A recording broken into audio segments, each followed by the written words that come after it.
नमस्कार, मैं संजय पांडे और आप देख रहे हैं समाज की बात। आपने देखा होगा कि राहुल गांधी की ही चर्चे तमाम चारों तरफ थे और संसद की सीढ़ियों पर जाते वक्त आपने देखा होगा कि कैसे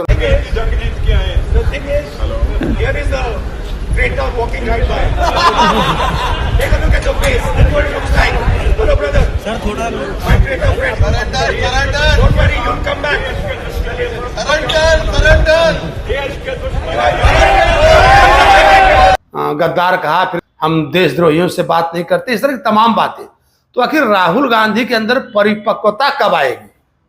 हालांकि मैं इस तरह का इतना खुल करके वीडियो नहीं बनाना चाहता था, क्योंकि कुछ लोग कहेंगे कि हमारे ऊपर भी इल्जाम लगेंगे, अभी भाजपा के पत्रकार हैं या गोदी मीडिया, इस तरह के तमाम इल्जाम लग जाते हैं। मैं नहीं चाहता था, लेकिन क्या करूं, रहा नहीं जाता है। राहुल गांधी चरित्र है, उनका जो रवैया है वो देखने के बाद बिना कहे कुछ रहा नहीं जाता। तो आप देखेंगे कि हमने कहा कि सीढ़ियों पर जाते वक्त किस तरह से उलझ जा रहे हैं, उनके ड्रेस क्या हैं, ऐसा लगता है जैसे वो सीरियस पॉलिटिक्स करते नहीं। कई बार ऐसी बातें आई थी कि वो पार्ट टाइम पॉलिटिशियन है, कई लोग कह रहे थे वो पार्ट टाइम जो है पॉलिटिक्स को करते हैं, बाकी जो मन में आया जब मन में आया करते, सीरियस वो रहते नहीं। और आप देखेंगे न तो उनके चाल में, न चरित्र में, न भाषा में, भेष में, न भूषा में, कहीं से भी ऐसा लगता नहीं कि राहुल गांधी विपक्ष के नेता है या उनको पूरा देश गंभीरता से ले। कभी भी कुछ बातें करते करते फिर कुछ ऐसी बातें कर जाएंगे जिससे जो उनकी विश्वसनीयता है वो बिल्कुल खत्म हो जाएगी। अभी आप देखेंगे कि तमाम ऐसे मुद्दे थे जिनको वो चाहते तो सदन में जब उनको बोलने का मौका मिलता है, जैसे प्रधानमंत्री मोदी जब कभी उनको अगर मौका मिला तो वो उसको पूरा भुनाते। तो राहुल गांधी को भी चाहिए कि जब उन्हें कभी बोलने का मौका मिलता है तो लोगों की बात करें, गरीब की बात करें, गांव की बात करें, लेकिन वो मुद्दे से हमेशा भटक जाते हैं। आप देखेंगे कि कभी वो मनरेगा के बारे में घूम रहे थे कि सरकार ने जो मनरेगा में परिवर्तन किया, महात्मा गांधी के नाम के साथ साथ क्या क्या चीजें बदल गई, उस पर क्या प्रभाव थे, ठीक है वो उसको समझाते बताते, वहां तक ठीक था। गांव में जब खेती के सीजन थे, तमाम समस्याएं थी किसानों को, यूरिया खाद से लेके बाकी उर्वरक की बड़ी कठिनाई थी, किसान बड़े लाइन में लगे हुए थे। ऐसे मुद्दों को छूते।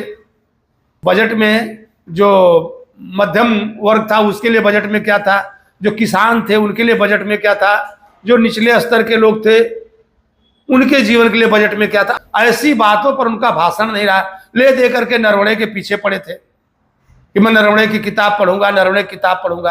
अरे मान लीजिए अगर आपने नरवणे की किताब पढ़ भी लिया, ये लोग कह रहे थे कि नरवणे ने किताब ही लिखा नहीं, आप उस किताब को कोट नहीं कर सकते। मान लीजिए आप कर भी देते तो क्या जब नेहरू जी के टाइम चाइना इतनी जमीन कब्जा कर लिया था, अंदर घुसा था, तो क्या उसी के बल पे मोदी जी को सपोर्ट मिल गया? बिल्कुल नहीं। आपको देश की उन समस्याओं को छूना पड़ेगा, देश के, हमने कहा गरीब और गांव की उस नब्ज को पकड़ना पड़ेगा। आपका जो संगठन है, आपको संगठन पर ध्यान देना पड़ेगा। आप ऐसी हल्की बातें करेंगे, आपके ही लोग जब आपकी बातों पर हंसी उड़ाएंगे तो बाकी दूसरा क्या करेगा? आखिर कब ऐसा लगेगा कि नहीं आप विपक्ष के नेता हैं? सभी को मालूम है कि बीजेपी के बाद अगर कोई विकल्प है देश के अंदर तो वो कांग्रेस है। लेकिन जो रवैया है आपका, ऐसा नहीं लगता कि इस रवैये से आप सत्ता में फिर से आ जाएंगे। या आपके जो नेता है, आपके जो भाषण लिखने वाले हैं, पता नहीं उनको क्या हो जाता है, या आप खुद साइड लाइन से चलने लगते हैं, उनकी लिखी हुई बातों को छोड़ करके आप अपनी करने लगते हैं। बात अमेरिका की होने लगेगी और बात फिर आप विदेशों तक लेके जाएंगे। देखिए, विदेशों की राजनीति से देश नहीं चलेगा जब तक आप यहाँ की जो लोकल बातें हैं उसको आप नहीं छुएंगे, वहां अपना स्थान नहीं बनाएंगे, आपकी पार्टी का संगठन मजबूत नहीं होगा, तब तक आपका कुछ नहीं हो सकता है। आपकी पार्टी का अगर कोई नेता कुछ कह दे, जैसे शशि थरूर ने कुछ कह दिया था, तो आपकी पार्टी के कुछ लोग उनको करने दें कि ये पार्टी विरोधी है, फिर उनको आना पड़ेगा। आप थोड़ी सी पुरानी बात ले लीजिए कुछ दिन की, तो दिग्विजय सिंह ने कह दिया था कि नहीं, आरएसएस में देखिए कैसे जमीन पर बैठने वाला व्यक्ति, उस समय की प्रधानमंत्री की फोटो थी कि आरएसएस का संगठन इतना अच्छा। तो फिर आपके कई नेता आरएसएस विरोध में इतने एक कहिए पगला गए कि उनका दिमाग नहीं काम का, कुछ भी उल जलूल बोले जा रहे थे। अरे भाई, आप अपने संगठन को देखिए, अगर किसी के पास कोई अच्छी चीज है, अगर कोई कह रहा है कि उससे आप सीखिए देखिए, तो उसमें कोई बुराई नहीं है।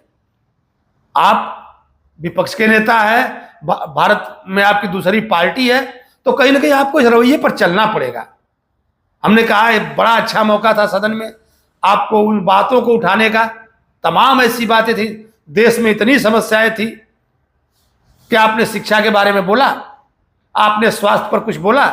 मैंने देखा कि कई ऐसे सांसद थे, विपक्षी सांसद, स्वाति मालीवाल का वो भाषण, उन्होंने जब प्राइवेट अस्पतालों के ऊपर नकेल की बात की, उन्होंने कहा दवाइयों पर दवाइयों के जो दाम बढ़ते हैं, जेनरिक दवाइयां नहीं लिखी जाती, प्राइवेट अस्पताल कैसे लोगों को लूट रहे हैं, और जो आम गरीब है उसमें पिसता जा रहा है। कभी कोई प्राइवेट हॉस्पिटल में चला जाए तो जो इंश्योरेंस कंपनियां हैं वो कैसे लूटती हैं। क्या आपने उस विषय को छुआ? नहीं, न आपने गरीब की बात की, न उसके दवाई की बात की, न कमाई की बात की, और न आपने पढ़ाई की बात की। इन सब बातों से आप ले दे करके नरवणे के पीछे पड़े रहे। तो नरवणे जैसे मुद्दों से देश नहीं चलता, या जो देश के 140 करोड़ में कुछ लोग ऐसे हैं जो आपकी बात को, नरवणे वाली बात को समझेंगे, या उस मुद्दे पर अमेरिका वाली बात को समझेंगे। लेकिन जो वोटर है भारत का, जो 80% वोटर वो गांव में रहता है, इस बात को अगर आप ध्यान में रख करके चलेंगे, उन मुद्दों को आप छुएंगे तो ही कुछ हो सकता है। बस वही किसी मुद्दे को ले लेना और गंभीरता से उस मुद्दे को लेना नहीं, आज एक मुद्दा अलग, कल एक मुद्दा अलग, उसको छोड़ देना, हट जाना। ऐसे पार्टी नहीं चल सकती। और शायद कांग्रेस पार्टी में कुछ ऐसे लोग हैं, हमने कह दिया कि वो या तो फिर पार्टी को बचाना नहीं चाहते, फिर सदन स्थगित हो गया। देखिए फिर कब उस पर प्रधानमंत्री फिर कब जवाब देते हैं। फिर मैं अपने अगले वीडियो में मिलूंगा, तब तक के लिए धन्यवाद।